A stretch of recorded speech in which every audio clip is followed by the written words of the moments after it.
Creo que después de que nosotros en 15 años, como población, nos dimos cuenta que la solución estaba en nuestra mano, porque estábamos esperando que el Estado lo resolviera. Y hoy estamos ejerciendo un derecho a la seguridad, un derecho a la justicia, y en 15 años de caminar, el Estado el Estado lo que hace cuando alguien piensa diferente y lo que hace cuando un pueblo ejerce su derecho, empieza a reprimir, empieza a hostigar, empieza a justificar con infinidad de delitos, ¿sí? No es un Estado que defienda los derechos, simplemente un Estado represor que solamente cree que si alguien piensa diferente a un sistema, cree que es un conspirador de un sistema, y no es así. Representan al poder que está gobernando, no a la sociedad. Y efectivamente en la Constitución aparece el artículo 39, que dice que el pueblo puede alterar o modificar su gobierno, ¿sí? Sin embargo, nosotros aquí en este proceso comunitario estamos implementando ese ejercicio de la seguridad y la justicia como un proceso participativo, la democracia participativa. Proponemos a alguien que nos represente, no nos funciona y aplicamos el proceso de revocación del mandato. Por eso es muy difícil que sea compatible la justicia oficial con la justicia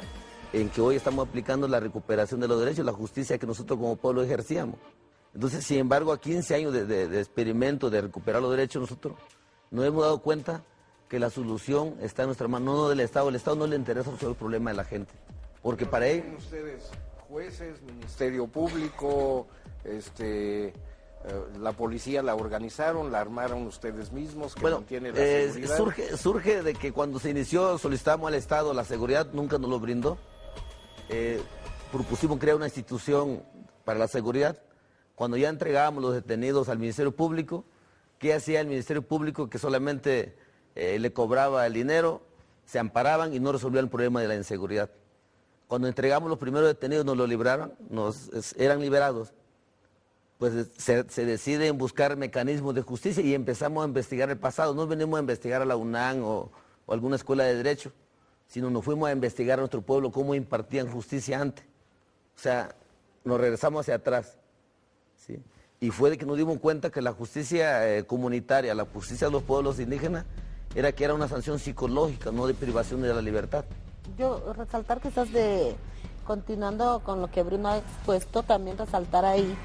que el rol de la participación de las mujeres, ¿no?, en la CRAC hace 15 años siempre ha estado, ¿no?, quizás un poco invisible antes, jugando un rol comunitario, un rol de jefas de familia, mientras los comunitarios prestan este servicio que también es gratuito, es un servicio social comunitario, un servicio a su pueblo para la seguridad no solo de los indígenas, sino de los mestizos y de toda la población que transita y entra a esa región. Hace años a nosotros nos decían, bueno, no venga a esta región, quienes tenemos familiares allá, porque están violando en la carretera, porque están robando, y entonces ahora se nota la seguridad, se palpa cuando uno entra a la región. Es cierto que hay otros problemas que corresponden al Estado también asumir. Esto es una cuestión que quizás a 15 años ha logrado un sistema de justicia indígena, que las mujeres no solo sean mujeres pasivas, mujeres en la comunidad, sino mujeres construyendo al lado de los hombres y de las comunidades un sistema diverso, desde las asambleas comunitarias hasta la impartición de justicia en la coordinadora regional. Y yo creo que ese es un ejemplo también de que se está abriendo un sistema democrático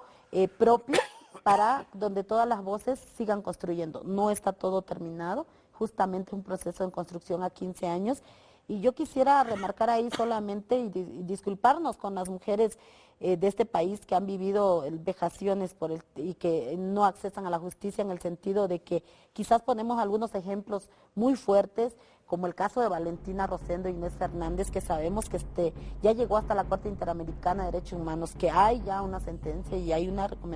recomendaciones internacionales que tienen que cumplirse por este gobierno, y que son indígenas de comunidades de Guerrero, que lógicamente tocaron puertas del sistema mexicano y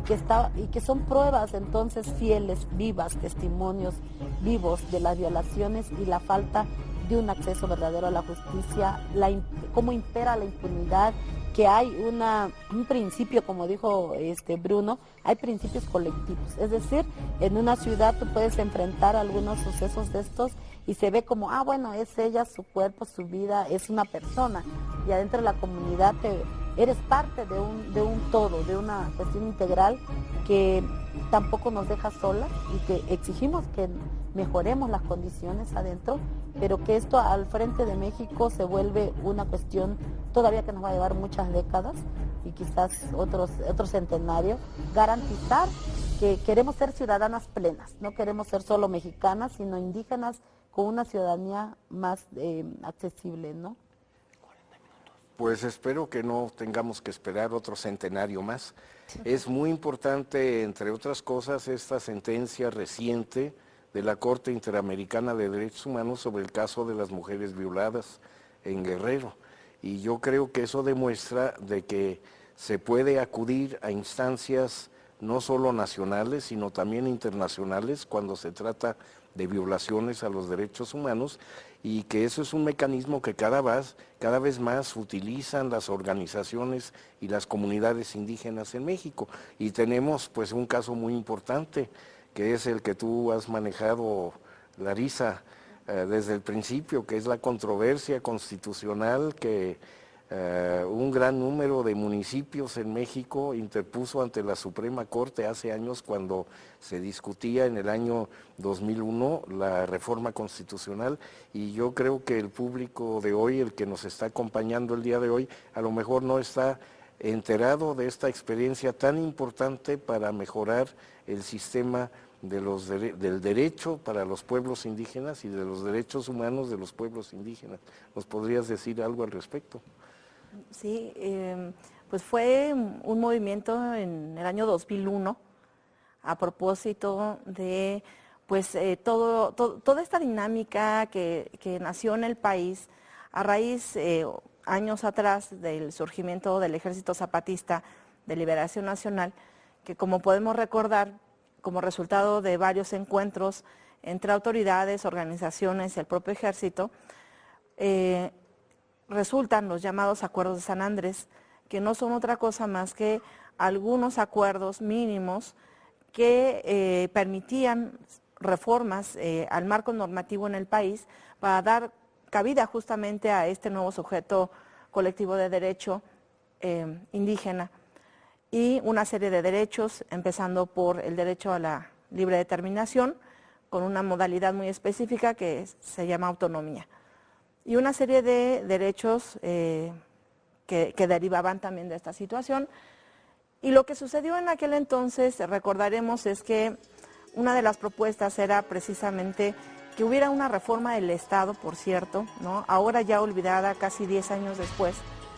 que implicaba una reforma constitucional y después una serie de reformas en todas las entidades para poder implementar derechos específicos indígenas, ¿no? Ustedes recordarán que en ese entonces pues